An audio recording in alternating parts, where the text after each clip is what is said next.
Hello વિદ્યાર્થી મિત્રો, આપણે ધોરણ 11માં આપણે 12મા ધોરણની ટેક્સ્ટ બુક ઇંગ્લિશની શરૂ કરવા જઈ રહ્યા છીએ. તો જે વિદ્યાર્થી મિત્રોએ 12મા ધોરણની ટેક્સ્ટ બુક ન લીધી હોય એને બજારમાંથી લઈ લેવી. આપણે આગળ એક મેસેજ મોકલાવેલો હતો 12માની ટેક્સ્ટ બુક માટેનો.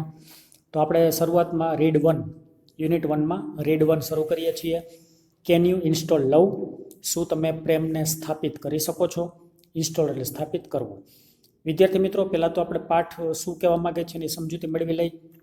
લેસનની અંદર એક કસ્ટમર એટલે કે ગ્રાહક અને એક કસ્ટમર સર્વિસ રિપ્રેઝેન્ટેટિવ, શરૂઆતમાં લખ્યું છે કસ્ટમર સર્વિસ આરઈપી. આરઈપી એટલે રિપ્રેઝેન્ટેટિવ્સ, ગ્રાહક સેવા પ્રતિનિધિ અને ગ્રાહક આ બંને વચ્ચેની વાતચીત છે. વિદ્યાર્થી મિત્રો, લેસનમાં એવું કહેવા માગે છે કે જો કોઈ વ્યક્તિએ સામેવાળા વ્યક્તિનો પ્રેમ પામવો હોય તો એને પોતાની અંદર રહેલા જે મનદુખ, સામેવાળા વિશેના મનદુખ, વેરભાવ કે જે કોઈ મનમાં નફરત હોય એ દૂર કરવા પડે. અહીંયા જે પાઠ આપેલ છે એ કોમ્પ્યુટર અને ટેકનિકલ ભાષામાં, ઇન્ટરનેટની ભાષામાં પાઠ આપેલ છે. જેમ કે કોમ્પ્યુટરમાં આપણે કોઈ ફાઇલ બનાવીએ તો ડોટ પછી EXE કે ડોટ પછી કાંઈ પણ ફાઇલના નામ જે હોય છે એ ફાઇલના નામ પ્રમાણે આમાં આપેલ છે. જે કેપિટલમાં લખેલ છે તમે જોઈ શકો છો અંદર. તો શરૂઆતમાં કસ્ટમર સર્વિસ રિપ્રેઝેન્ટેટિવ એટલે કે CSR આપણે ટૂંકમાં બોલશું, ગ્રાહક સેવા પ્રતિનિધિ પ્રશ્ન પૂછે છે કસ્ટમરને, કેન યુ ઇન્સ્ટોલ લવ? શું તમે પ્રેમને સ્થાપિત કરી શકો છો? Customer said I can do that. ગ્રાહકે કહ્યું હું તેમ કરી શકું છું. I am not very technical. હું ખૂબ જ ટેકનિકલ નથી. But I think I am ready to install now. પરંતુ માનું છું કે હું અત્યારે તેને સ્થાપિત કરવા, ઇન્સ્ટોલ કરવા હું તૈયાર છું. રેડી એટલે તૈયાર, ઇન્સ્ટોલ એટલે સ્થાપિત કરવું. What do I do first? સૌ પ્રથમ મારે શું કરવું જોઈએ અથવા સૌ પ્રથમ હું શું કરું? CSR કહે છે the first step is to open your heart. સૌ પ્રથમ સ્ટેપ એ તમારા હૃદયને મોકળું કરવાનું છે, તમારા હૃદયને ખુલ્લું કરવાનું પહેલું સ્ટેપ છે. Have you located your heart ma'am? Ma'am, શું તમે તમારા હૃદયનું સ્થાન બનાવ્યું? લોકેટ એટલે સ્થાન નક્કી કરવું. Customer said yes I have.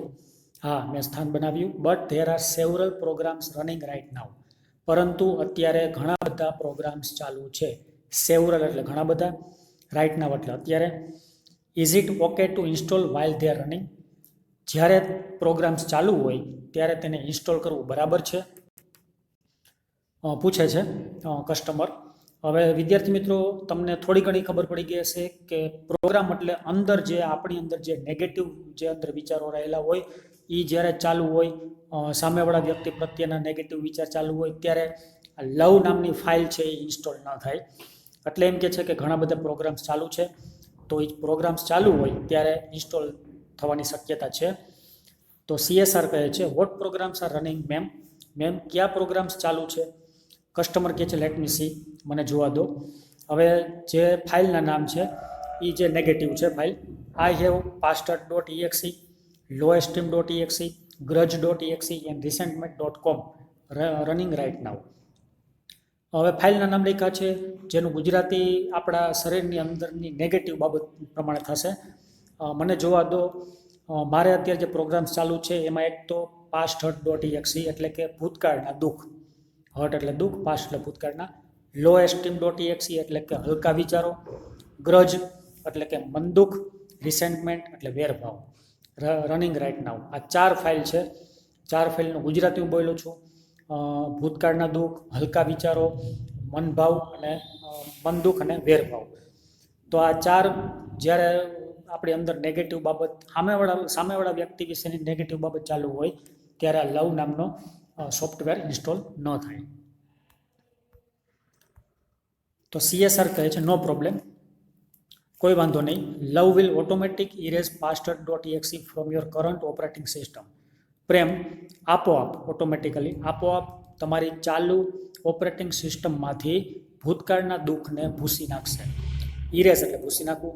Past એટલે એમ કે છે કે આ જે ફાઇલ છે ભૂતકાળના દુઃખ એ ભૂલાઈ જશે, ઓટોમેટિકલી ભૂસાઈ જશે, તમારે ભૂસવા નહીં પડે. It may remain in the permanent memory. તે તમને કાયમી યાદ રહેશે. પરમેનન્ટ એટલે કાયમી, રિમેન એટલે રહેવું, મેમરી એટલે યાદ. But it will no longer disrupt other programs. પરંતુ તે બીજા પ્રોગ્રામ્સને વધારે ખલેલ પહોંચાડશે નહીં. નો લોંગર એટલે વધારે નહીં, અને ડિસરૂપ્ટ એટલે ખલેલ પહોંચાડવી. Love will eventually overwrite lowesteem.exe with a module of its own called highesteem.exe. પ્રેમ અંતે, ઇવન્ચ્યુઅલી એટલે અંતે, તેના પોતાના જ કહેવાતા ઉચ્ચ વિચાર, હાઈએસ્ટ એટલે ઊંચા વિચારોથી મોડ્યુલ એટલે નમૂના સાથે હલકા વિચારોને ભૂસી નાખશે. એટલે કે જે આ બીજી ફાઇલ પણ ઓટોમેટિક ભૂસાઈ જશે, એક પાસ્ટ નામની ફાઇલ ઓટોમેટિક ઇરેઝ થઈ જશે. ઉપરાંત એમ કે છે કે જો તમે ઉચ્ચ વિચારો રાખશો સામેવાળા વ્યક્તિ પ્રત્યે તો લો એસ્ટીમ એટલે કે હલકા વિચારો આપોઆપ ભૂસાઈ જશે. However, you have to completely turn off grudge.exe and resentment.com. તેમ છતાં તમારે grudge.exe અને resentment.com આ બંને ફાઇલને સંપૂર્ણપણે બંધ કરવી પડશે. ટર્ન ઓફ એટલે બંધ કરવું, કમ્પ્લીટલી સંપૂર્ણપણે. આ બે ફાઇલ એવી છે, મનદુખ ને વેરભાવ, એ તમારે તમારી અંદર દૂર કરવા જ પડે. સામેવાળા વ્યક્તિ પ્રત્યે જે મનદુખ કે વેરભાવ હોય એ તમારે દૂર કરવા પડે. Those programs prevent love from being properly installed. આ પ્રોગ્રામ્સ પ્રેમને બરાબર રીતે ઇન્સ્ટોલ થવામાં રોકશે. પ્રિવેન્ટ એટલે રોકવું, પ્રોપરલી એટલે યોગ્ય રીતે, ઇન્સ્ટોલ એટલે ઇન્સ્ટોલ થવામાં. Can U turn those of ma'am તમે તેને બંધ કરી શકશો? કસ્ટમર કહે છે I don't know how to turn them of. હું જાણતી નથી કે મારે તેમને કેવી રીતે બંધ કરવા. Can you tell me how? શું તમે જણાવી શકશો કે કેવી રીતે બંધ થશે? CSR કહે છે માય પ્લેઝર, મને આનંદ થશે. Go to your start menu, તમારા સ્ટાર્ટ મેનુમાં જાઓ એન્ડ ઇનવોક forgiveness.exe અને માફી, ફર્ગિવનેસ નામની ફાઇલ છે, એટલે કે ગુજરાતીમાં માફી, આ ફાઇલને તમે શરૂ કરો. ઇનવોક એટલે શરૂ કરવો. Do this as many times as necessary until grudge.exe and resentment.com have been completely erased. એમ કે છે કે જ્યાં સુધી grudge.exe અને resentment.com સંપૂર્ણપણે ઇરેઝ ન થાય, છેલ્લે આપ્યું છે કમ્પ્લીટલી ઇરેઝડ, સંપૂર્ણપણે ઇરેઝ ન થાય, અન્ટિલ આપ્યું છે એટલે ગુજરાતી નકાર થશે, ત્યાં સુધી જરૂરી હોય પ્રમાણે, નેસેસરી જરૂરી હોય પ્રમાણે આવું ઘણી બધી વખત કરો. એટલે કે તમારે તમારી અંદર જ્યાં સુધી આ બે ફાઇલ ડિલીટ ન થાય ત્યાં સુધી પ્રયત્ન ચાલુ રાખો. મનદુખ અને વેરભાવ. ડાબી બાજુ જોઈએ. કસ્ટમર કહે છે ઓકે આઈ એમ ડન, બરાબર છે, મેં તે કરી લીધું. લવ એ started installing itself automatically. લવે, પ્રેમે આપોઆપ ઇન્સ્ટોલ થવાનું શરૂ કરી દીધું છે.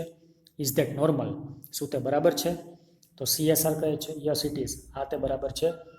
You should receive a message that says it will reinstall for the life of your heart. તમને એક સંદેશો મળવો જોઈએ કે જે કહે છે કે તમારા હૃદયના જીવન માટે તે ફરીથી ઇન્સ્ટોલ થશે. રીઇન્સ્ટોલ એટલે ફરીથી સ્થાપિત થવું. ફોર ધ લાઈફ એટલે જીવન માટે, ઓફ યોર હાર્ટ તમારા હૃદયના. Do you C that message? શું તમે તે મેસેજ જોયો? કસ્ટમર કહે છે યસ આઈ ડુ, હા મેં તે જોયો. Is it completely installed? શું તે સંપૂર્ણપણે સ્થાપિત થઈ ગયું છે? તો CSR કહે છે યસ, હા, but remember that you have only the base program. પરંતુ યાદ રાખો કે તમારી પાસે માત્ર બેઝ પ્રોગ્રામ જ હોવો જોઈએ. પાયાનો પ્રોગ્રામ, બેઝ એટલે પાયો. You need to begin connecting to other arts in order to get the અપગ્રેડ્સ. Upgrade મેળવવાના હેતુથી, છેલ્લે આપ્યું છે ઇન ઓર્ડર ટુ એના હેતુથી, અપગ્રેડ્સ મેળવવાના હેતુથી તમારે બીજાના હૃદય સાથે જોડાવાનું શરૂ કરવાની જરૂર છે. નીડ એટલે જરૂર હોવી, બિગિન એટલે શરૂ કરવું, કનેક્ટ એટલે જોડવું. એટલે કે તમારે પોતાને બીજાના હૃદય સાથે જોડાવાની જરૂર પડશે. કસ્ટમર સેડ વુપ્સ, અરે I have an error message already. મારે એક એરર મેસેજ આવ્યો છે, એટલે કે મેસેજમાં એરર આવી છે. Vote should I do? મારે શું કરવું જોઈએ? તો CSR કહે છે વોટ ડઝ ધ મેસેજ સે? તે મેસેજ શું કહે છે? Customer said it says error 412 program not run on internal components. What does that mean? Error એવી છે કે મેસેજ એવો છે કે એરર 412, એમાં એમ કહે છે કે પ્રોગ્રામ તમારા આંતરિક અવયવો પર ચાલુ નથી. તેનો મતલબ શું? ઇન્ટરનલ એટલે આંતરિક, કમ્પોનન્ટ એટલે અવયવ અથવા અંગ. તો CSR કહે છે ડોન્ટ વરી મેમ, ચિંતા ન કરો ma'am, that's a common problem. આ સામાન્ય સમસ્યા છે. ઇટ મીન્સ ધેટ એનો મતલબ કે the love program is set up to run on external hearts. Love program બાહ્ય હૃદય પર સેટ થવા માટે ચાલુ છે. But has not yet been run on your heart. પરંતુ તમારા હૃદય પર તે હજી ચાલુ નથી. એક્સટર્નલ એટલે બાહ્ય, આગળ એનો વિરોધી આપણે જોયું ઇન્ટરનલ, આંતરિક. It is one of those complicated programming things. તે એક જટિલ પ્રોગ્રામિંગ બાબતોમાંથી એક છે. કોમ્પ્લિકેટેડ એટલે જટિલ, થિંગ્સ એટલે બાબતોમાંથી એક છે. જમણી બાજુ જોઈએ. But in non technical terms, પરંતુ નોન ટેકનિકલ બાબતમાં, ટર્મ્સ એટલે બાબતમાં, it means you have to love your oven machine before it can love others. કે તમે બીજાના હૃદયને પ્રેમ કરો એ પહેલાં તમારે તમારા પોતાના હૃદયને પ્રેમ કરવો પડશે. બિફોર એટલે પહેલાં, અધર્સ એટલે બીજાના હૃદયને તમે પ્રેમ કરો એ પહેલાં તમારે તમારા પોતાના મશીનને મતલબ હૃદયને ચાહવું પડશે. Customer said, so what should I do? તો પછી મારે શું કરવું જોઈએ? તો CSR કહે છે, can you find the directory cold self acceptance? શું તમે સ્વપણાનો સ્વીકાર નામની ડિરેક્ટરી શરૂ કરી શકશો? કસ્ટમર સર્વિસ રિપ્રેઝેન્ટેટિવ પૂછ્યું, can you find the directory cold self acceptance? ગ્રાહક સેવા પ્રતિનિધિએ પૂછ્યું, શું તમે સ્વપણાનો સ્વીકાર એટલે કે પોતાની જાતનો સ્વીકાર એ નામની ડિરેક્ટરી શોધી શકશો? Customer, yes I have it. ગ્રાહકે કહ્યું, હા મારી પાસે તે છે. CSR કહે છે, એક્સિલન્ટ, અદ્ભુત, you are getting good at this. તમે આ તરફ સારું કામ કરી રહ્યા છો, સારો પ્રયત્ન કરી રહ્યા છો. કસ્ટમર સેડ, થેન્ક યુ, તમારો આભાર. CSR, you are welcome. Click on the following files. નીચેની ફાઇલો પર ક્લિક કરો. Then copy them to the my heart directory. અને પછી માય હાર્ટ ડિરેક્ટરી નામની ડિરેક્ટરીમાં કોપી કરો. 4 નામ આપ્યા છે ડિરેક્ટરીના: forgive dot doc, self esteem dot text, realize worth dot text and goodness dot doc. Forgive self એટલે પોતાની માફી, સેલ્ફ એસ્ટીમ એટલે પોતાના વિચારો, રિયલાઇઝ વર્થ એટલે પોતાનું મૂલ્ય સમજવું, અને ભલાઈ, ગુડનેસ એટલે ભલાઈ. આ 4 ડિરેક્ટરી નામ છે. એ ડિરેક્ટરીમાં કોપી કરવાનું કહે છે. System will overwrite any conflicting file. System કોઈ પણ નડતરરૂપ ફાઇલને ભૂંસી નાખશે. ઓવરરાઇટ એટલે ભૂંસી નાખવું, કોન્ફ્લિક્ટિંગ એટલે નડતરરૂપ, and begin patching any faulty programming, અને કોઈ પણ ખામીવાળા પ્રોગ્રામને સુધારવાનું શરૂ કરશે. બિગિન એટલે શરૂ કરવું, પેચિંગ એટલે સુધારવું. Also you need to delete self critic dot exe from all directories. તમારે પણ બધી જ ડિરેક્ટરીમાંથી સેલ્ફ ક્રિટિક એટલે પોતાની જાતની ટીકા કરવી, ક્રિટિક એટલે ટીકા, સેલ્ફ એટલે પોતાની નામની ડિરેક્ટરીને ડિલીટ કરવાની જરૂર પડશે. નીડ એટલે જરૂર પડવી. And then empty your recycle bin afterwards to make sure it is completely gone and never comes back.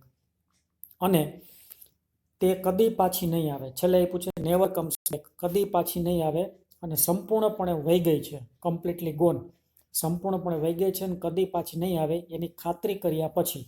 Two make sure એટલે ખાતરી કર્યા, આફ્ટરવર્ડ્સ એટલે ત્યારબાદ તમારા રિસાયકલ બિનને ખાલી કરો. ધ્યાન એટલે પછી, એમ્પટી. વિદ્યાર્થી મિત્રો, કોમ્પ્યુટરમાં આપણે કોઈ ફાઇલને ડિલીટ કરી નાખીએ તો ત્યારબાદ એ ફાઇલ છે એ રિસાયકલ બિનમાં હોય છે. રિસાયકલ બિનમાંથી જો તમે કાઢી નાખો, ડિલીટ કરી નાખો, તો પછી સંપૂર્ણપણે કોમ્પ્યુટરમાંથી નીકળી જાય છે. તમે જાણતા હશો. કસ્ટમર સાઇડ, ગ્રાહકે ગોટ ઇટ, હાથે થઈ ગયું. My heart is filling up with really neat files. મારું હૃદય ખરેખર શુદ્ધ ફાઇલોથી ભરાઈ રહ્યું છે. ફિલિંગ અપ એટલે ભરાઈ જવું, રિયલી એટલે ખરેખર, નીટ ફાઇલ્સ એટલે શુદ્ધ. Smile dot MPG is playing on my monitor right now. મારા મોનિટર પર અત્યારે સ્માઇલ ડોટ એમપીજી નામની ફાઇલ શરૂ થઈ રહી છે. વિદ્યાર્થી મિત્રો, આ સ્માઇલ શબ્દ આવ્યો એટલે તમે જાણતા હશો કે તમે સામેવાળા વ્યક્તિ, તમારા મનમાંથી સામેવાળા વ્યક્તિ પ્રત્યેના જે વેરભાવ ને મનદુખ તો કાઢી નાખો, તો હવે તમારો મિત્ર બની જશે, દુશ્મનમાંથી મિત્ર બની જશે, અને તમારા ચહેરા ઉપર સ્મિત આવશે. એટલે કે તમે એની સામે સ્માઇલ કરશો. એન્ડ ઇટ શોઝ ધેટ, અને તે બતાવે છે, warmth.com, peace.exe and contentment.com are copying themselves all over my heart. અને તે બતાવે છે કે હૂંફ, વાર્મથ એટલે હૂંફ, પીસ એટલે શાંતિ અને કન્ટેન્ટમેન્ટ એટલે સંતોષ. હૂંફ, શાંતિ અને સંતોષ એ તેઓની જાતે તેઓની જાતે મારા હૃદયમાં કોપી થઈ રહ્યા છે. તો આ 3 જે ફાઇલ છે, ડિરેક્ટરી છે, એ પોઝિટિવિટી બતાવે છે. CSR કહે છે then love is installed and running. તો પછી લવ એ ઇન્સ્ટોલ થઈ ગયું છે અને તે ચાલુ છે. You should be able to handle it from here. હવેથી તમારે તેને હેન્ડલ કરવું પડશે, એટલે કે સંભાળવું પડશે. One more thing before I go. હું જાઉં એ પહેલાં એક બીજી બાબત. કસ્ટમર સેડ યસ, હા. CSR કહે છે લવ ઇઝ ફ્રીવેર. પ્રેમ, લવ એ મફત મળતો સોફ્ટવેર છે. ફ્રીવેર એટલે મફત મળતો software. Be sure to give it and its various modules to everybody you meet. તેને આપવા માટે ખાતરી કરજો. બી શ્યોર એટલે ખાતરી કરજો. અને તમે દરેકને મળો છો, એવરીબડી યુ મીટ, તમે દરેકને મળો છો એના જુદા જુદા બાબતોની, જુદા જુદા વિભાગોની ખાતરી કરજો. They will in turn share it with other people. તેઓ બીજા લોકો સાથે તેની વહેંચણી કરશે. ઇન્ટર્ન એટલે બદલામાં, શેર એટલે વહેંચણી કરશે. And they will return some really neat modules back to you. અને તેઓ તમને પાછું ખરેખર શુદ્ધ બાબતો તમને પરત કરશે. રિટર્ન એટલે પાછું આપવું, પરત કરવું. Customer said I will. ગ્રાહકે કહ્યું હું ધ્યાન રાખીશ. Thank you for your help. તમારે મદદ માટે આભાર. તો વિદ્યાર્થી મિત્રો, અહીંયા લેસનમાં આપણે જોયું કે કેવી રીતે આપણી અંદર જે નેગેટિવિટી સામેવાળા વ્યક્તિ પ્રત્યેની હોય છે, કેવી રીતે આપણે દૂર કરીએ. એ દૂર થયા પછી સામેવાળો વ્યક્તિ પ્રત્યે આપણો પ્રેમ છે એ જાગે છે.